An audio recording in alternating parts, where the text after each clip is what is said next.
बिस्मिल्लाहिर्रहमानिर्रहीम अस्सलाम वालेकुम। अगर आप सऊदी अरब में हैं और जवी एसटीसी के यूज़र हैं और आपकी जवी की एप्लीकेशन ओपन नहीं हो रही है, ऐसे घूम रही है, तो आपने इसको किस तरह ओपन करना है, चलिए मैं आपको मोबाइल की स्क्रीन पे लेके जाता हूँ।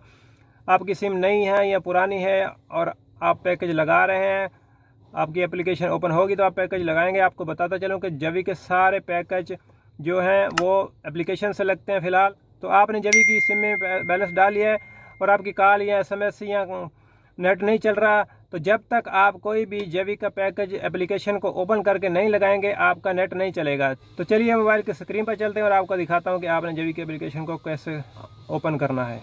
अगर आप जवी की एप्लीकेशन को लॉगिन करना चाह रहे हैं और आपकी जवी की एप्लीकेशन ऐसे लॉगिन नहीं हो रही, ऐसे घूम रही है, तो आपने करना क्या है कि किसी से थोड़ा सा वाईफाई ले लें। जैसे ही आप किसी से वाईफाई नेट लेंगे तो आपकी जवी की एप्लीकेशन ओपन हो जाएगी, फिर आप कोई भी पैकेज लगा सकते हैं। लेकिन आपने याद रखना है कि आपने जिसका जवी का पैकेज हो, जवी वाले मोबाइल से आपने नेट नहीं तो सारे पैकेज उस पर लग जाएंगे।